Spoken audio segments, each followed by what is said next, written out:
Hello everyone, আসসালামু আলাইকুম। কাছে এবং দূরে, দেশ এবং দেশের বাহিরে যে যেখান থেকে আমার আজকের ভিডিওটি দেখছেন, আশা করছি সকলেই ভালো আছেন। আলহামদুলিল্লাহ, আমরাও ভালো আছি। তো এখানে দেখেন একটা সুন্দর কালো সুতার গাছ বা কালো মেঘের গাছ। এই গাছটাকে আমি অনেক দূর থেকে এনে পরে বাসায় লাগিয়েছিলাম। সহজে খুঁজে পাওয়া যায় না। এটা কিন্তু খুব ঔষধি গুণে ভরপুর একটা গাছ। তো যাই হোক, আমি আজকে সকাল সকালই আমার ভিডিওটি শুরু করেছি। যদি আমার আজকের ভিডিওটি আপনাদের ভালো লেগে থাকে, তাহলে আমার ভিডিও করাটি সার্থক হবে। তো এখানে দেখেন, আজকে আমি সকালে শোয়া থেকে উঠে কিছু কাপড় চোপড় ভিজিয়েছিলাম। আর কাপড়গুলো আমি এখন ধুয়ে নিয়ে যাচ্ছি রোদ্রে শুকাতে দেওয়ার জন্য। আর যেহেতু আমাদের বাসার উঠানে রোদ নাই, তো কাপড়গুলো রোদ্রে দেওয়ার জন্য আমার একটু বাসার বাহিরে আমাদের যেখানে কাপড় নাড়তে হয় সেখানে নিয়ে যাচ্ছি। তো চলেন, আপনারাও আমার সঙ্গে আজকে কিছুটা সময় আজকে আমার সঙ্গেই থাকেন। আর আমি আজকে সারাদিন কী করি আমার সঙ্গেই থাকেন, দেখতে থাকেন। তো এই যে আমি এখন যাচ্ছি, আর দেখেন এখানে বড় একটা কাঁঠাল গাছ ছিল, সেই গাছটাও কেটে ফেলা হয়েছে। এটা দিয়ে নাকি ফার্নিচার বানানো হবে। আর এই যে দেখতে দেখতে যাচ্ছি, দেখেন দূরে একটা বাউন্ডারি দেখা যাচ্ছে। এই বাউন্ডারিটা হচ্ছে আমাদের পারিবারিক কবরস্থান। এই বাউন্ডারিটা করা হয়েছে খুব রিসেন্টলি। আর এটা এতদিন খোলাই ছিল, তো খোলা থাকলে দেখা যায় অনেক সময় মানুষের গরু ছাগল যায়। তো যেহেতু একটা কবরস্থান, তাই বাবা, চাচা, জ্যাঠারা সবাই মিলে বাউন্ডারিটা করে ফেলেছে। তো দেখতে দেখতে আমি চলে আসলাম আমাদের বাসের যে বলে আর কি, এখানে কাপড় নাড়ার জন্য। আর এই যে দেখেন, কাপড়গুলো আমি খুব সুন্দর করে নেড়ে দিলাম। আর কাপড় নাড়ার সময় যদি কাপড়গুলো একটু ভাঁজ করে সোজা করে না নাড়া যায়, তাহলে কিন্তু ভালো লাগে না। আর কুঁচকে থাকলে কাপড়গুলো যে শুকানোর যে দাগটা, ওই দাগটাও কিন্তু সহজে যেতে চায় না। তো এখানে আমি সবগুলো কাপড় নেড়ে দিলাম। নেড়ে আমি এখন বাসায় চলে যাব।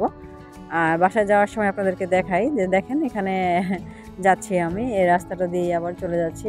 ভরা বালতি নিয়ে চলে আসছিলাম, এখন খালি বালতি নিয়ে চলে যাচ্ছি। এই বাড়িটা হচ্ছে নতুন একটা বাড়ি। এটা হচ্ছে আমাদের এক মানে প্রতিবেশী ফুফাতো ভাই, সে করছে। তো এই বাসার সামনে দিয়ে দুটা রাস্তা। আর এই এই গলিটা দিয়েও যাওয়া যায় আমাদের বাসায়। সোজা এই গলিটা দিয়ে আমি বেরিয়েছিলাম। আর এই যে এখন যে যাচ্ছি, এই গলিটা দিয়েও যাওয়া যায়। তো যাই হোক, আমি এখন বাসায় চলে আসলাম। বাসায় আসার পরে এখানে আমি কিছু সবজি এগুলো কেটে নেব, কারণ যেহেতু বিকেলে রান্নাটা বসাতে হয়, তো আগে যদি কাটাকুটোগুলো করে রাখা যায়, তাহলে দেখা যায় রান্না করতে সময়টা একটু কম লাগে। আর আম্মু যেহেতু একটু অসুস্থ, তো আম্মুকে বসিয়ে রাখা যায় না, আবার হচ্ছে উনি বসেও থাকতে চায় না। তো কাটাকুটিগুলো করে একটু এগিয়ে দিলে আম্মু একটু বসে বসে রান্নাটা করতে পারে আর কি। তো এই যে এখানে আমি সাজনা আর বেগুন দিয়ে কেটে নিচ্ছি। আজকে সাজনা আর বেগুন দিয়ে খুব মজাদার একটি চাপা শুটকির তরকারি রান্না হবে। আপনারা কে কে পছন্দ করেন সাজনা দিয়ে, বেগুন দিয়ে আর আলু দিয়ে চাপা শুটকির তরকারি, সেটা অবশ্যই আমাকে কমেন্টস করে জানাবেন।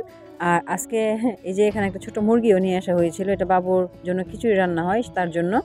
আর এই যে দেখতে দেখতে কিন্তু আমি সবগুলো সাজনা এখানে কেটে নিয়েছিলাম। আর সাজনাগুলো এখানে কাটা হয়ে গিয়েছে, সাথে বেগুন আলুও কাটা হয়ে গিয়েছে। আর সেই সাথে রান্না হবে আজকে এখানে করলা ভাজি। ভাজির জন্য আমি করলা, আলু, পেঁয়াজ সব কেটে নিয়েছি। আর এখানে হবে পাবদা মাছ ভুনা।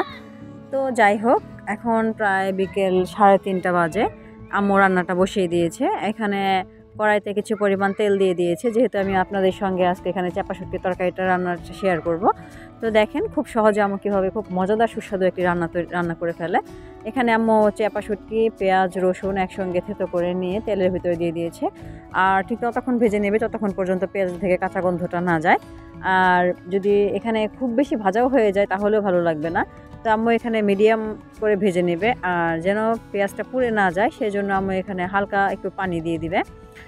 আর পেঁয়াজটা যে কোনো তরকারিতে ভাজার সময় যদি পুড়ে যায়, তাহলে কিন্তু ওই তরকারিটা খেতে আর ভালো লাগে না। তো এই যে আম্মু এখানে একটু পানি দিয়ে দিয়েছে। এখন একটু নাড়াচাড়া দিয়ে এখানে সব গুঁড়ো মশলাগুলো অ্যাড করে দিবে। এখানে দিয়ে দিবে প্রায় 1.5 চা চামচের মতো হলুদের গুঁড়া। আর এখানে দিয়ে দিবে প্রায় 2 চা চামচের মতো মরিচের গুঁড়া। আসলে ঝালটা যে যার পরিমাণ মতো দিবেন। আমাদের এখানে চাপা শুটকির তরকারিটা আমরা একটু ঝাল পছন্দ করি, তাই এখানে আম্মু মরিচের গুঁড়াটা একটু বেশি দিয়ে দিয়েছে। আর এখানে দিয়ে দিচ্ছে হচ্ছে স্বাদ মতো লবণ। ঝাল আর লবণটা আপনারা যে যার স্বাদ অনুযায়ী দিতে পারেন। তো এখানে আম্মু সবগুলো মশলা একত্রে কষিয়ে নিয়েছে। আর কষিয়ে নেওয়ার পরে বেগুন আর আলুটা দিয়ে আগে একটু ভালো করে কষিয়ে নেবে। আর মশলাটা যখন মশলার সঙ্গে বেগুন আলু সব কষিয়ে নেওয়ার পরে আম্মু এখানে কিছু পরিমাণ ঝোল দিয়ে দেবে। আর যেহেতু ঝোলটা একেবারে শুকিয়ে যাবে, তো আম্মু এখানে কিছু পরিমাণ ঝোল দিয়ে এখানে সাজনাগুলো দিয়ে আম্মু ঢেকে দেবে। এই যে আম্মু এখন পানি দিয়ে দিল।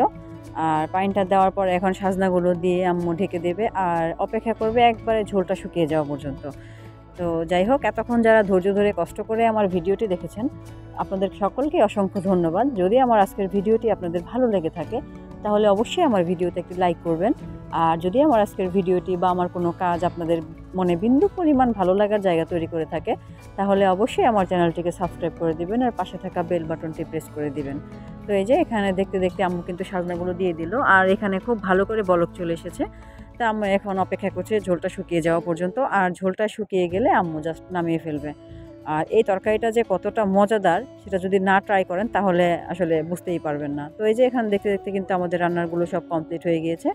আম্মু এখানে পাবদা মাছটাও ভুনা করে নিয়েছে, আর কচু শাক রান্না করেছিল, আর দিয়েছিল লেবু পাতা। খুব মজা হয় কিন্তু লেবু পাতার ঘ্রাণটা। আর এখানে করলা ভাজি করে নিয়েছিল। তো দেখতে দেখতে এখন ইফতারের সময় হয়ে গিয়েছে, আম্মু এখন মুরগিগুলো উঠিয়ে নিচ্ছে। তো আর মুরগি ওঠানোর আগে দেখেন বাবু কি সুন্দর মুরগি নিয়ে খেলা করছে, দৌড়াদৌড়ি করছে সারা উঠান জোরে, মুরগির বাচ্চা ধরছেও। আর একটুও ভয় পায় না ছোট্ট বাচ্চা। তো যাই হোক, আপনারা সকলেই জানেন যে আমার আম্মা একটু অসুস্থ। তো আম্মুর খুব ডায়াবেটিস ধরা পড়েছে, মানে প্রচণ্ড পরিমাণ বেশি।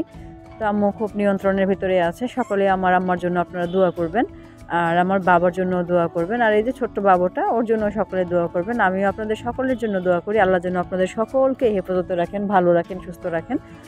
আর সকলেই ভালো থাকবেন। ইফতারের সময় হয়ে গিয়েছে, চলে যাচ্ছি। আজকের মতো এখানেই শেষ করছি। সকলেই ভালো থাকবেন। আল্লাহ হাফেজ। আসসালামু আলাইকুম।